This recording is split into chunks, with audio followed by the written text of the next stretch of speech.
এমনও লোক আছে এক জায়গা 10 বার বিক্রি করে, আছে না?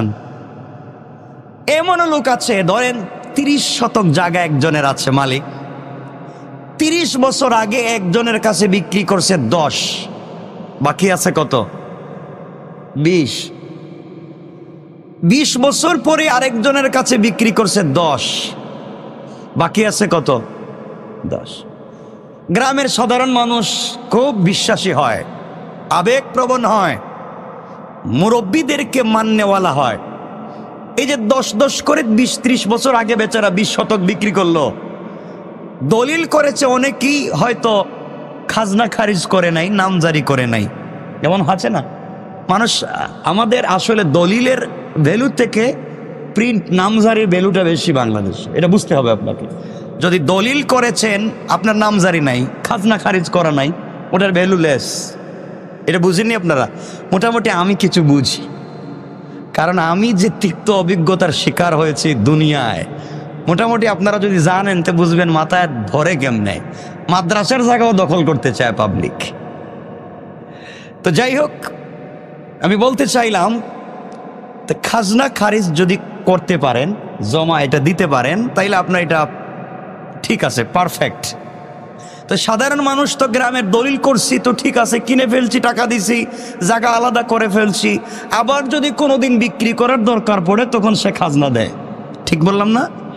তে আমি এখন বিক্রি করবো, তাড়াতাড়ি একটা নামজারি করো, বিক্রি করে দাও। হয়তো 2 মালিক নামজারি করে নাই, তাইলে দলিল দিয়েছে বিক্রেতা ঠিকই, কিন্তু নামজারিটা, প্রিন্টটা এখনো তার নামে রয়ে গেছে, কারণ কাটানো হয় নাই। ঠিক বললাম না?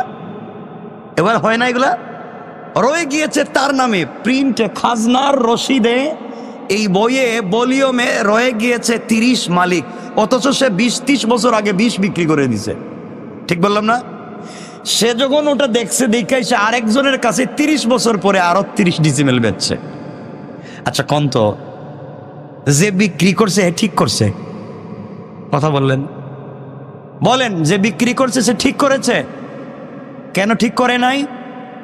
সে তো 20 আরো 30 বছর আগে বিক্রি করছে, তাহলে আজকে কেমনে 30 বিক্রি করবে? এখন তো 10 আছে।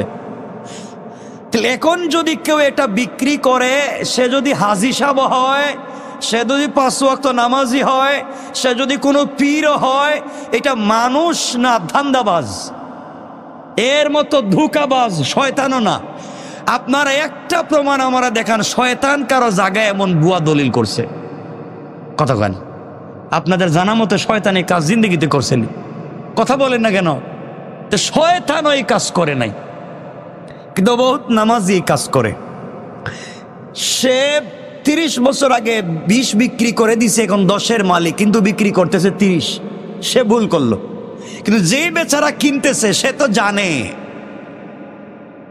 তো জানে, যেভাবেই হোক তার জানা দরকার ছিল, তার পুরাপুরি খবর নেওয়া দরকার ছিল যে এই দাগের কোনো জায়গা বিক্রি আছে কিনা। তফসিল দেখবে, সেটেলমেন্ট অফিস দেখবে, ভূমি অফিস দেখবে, উপজেলায় যাবে, কথা বলেন না কেন, সে দেখবে এই জায়গাটা ঠিক আছে কিনা। সেও 10-এর টাকা দিয়ে 30 কিনলো, আর ওই সাধারণ মানুষ যারা আগে 20 কিনেছিল তাদের উপরে মামলা দিয়ে বললো এই যে আমি 30 কিনছি প্রিন্ট অনুযায়ী। এগুলো হয়নি। এই সমস্ত ধোঁকাবাজির সাথে যারা জড়িত, এলাকার মাতবর, মুরব্বী, মেম্বার, চেয়ারম্যান, লিডার, যারা এই সমস্ত করে, সাধারণ মানুষকে বিভ্রান্ত করে, গরিবের পকেট থেকে 2-4-5 বার টাকা বের করে, হামলা মামলার ভয় দেখাইয়া জায়গা দখল করে, মনে রাখবেন এই পৃথিবীর সবথেকে নিকৃষ্ট হচ্ছে তারা। কথা বলেন না কেন? এগুলা নাই, সমাজে নাই। এই কাজ কারবার করছেন এখানে কেউ আসেননি? নাই, সব ভালো মানুষ। এখানে তো সব ভালো মানুষ, দেখবে তেরি বাস করেই তো লাভ নাই। আর ভিতরে ভিতরে নিজেই বুঝতেছেন যে কি করছেন, নিজেরাই বুঝতেছেন যে আসলে করছেনটা কি। এগুলো হয় না। আপনি গ্রামের সাধারণ মানুষ অথবা ঢাকা শহরে থাকেন, আপনি কিছু বুঝেন না। গ্রামে গিয়েছেন আবেগের টানে, বাপ দাদার বিটার টানে, যে কিছু জায়গা জমি কিনি, আপনি জায়গা জমি কিনছেন ঠিকই, দলিল করবার সময় যেই দাগ নাম্বার দেওয়ার কথা ছিল আরেকটা দাগ দিয়ে দিছে। কথা বলে না কেন?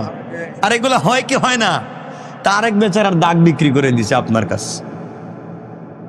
এই সমস্ত লোকের সমাজে অভাব নাই। তো আমি বলতেছি আল্লাহ যেন এই সমস্ত ধোঁকাবাজি যারা সমাজে করে, এই সমস্ত ধান্দাবাজদেরকে যেন আল্লাহ হিদায়াত দেয়, হিদায়াত না থাকলে যেন ধ্বংস করে দেয়। আমিন বলেন, জোরে বলেন আমিন।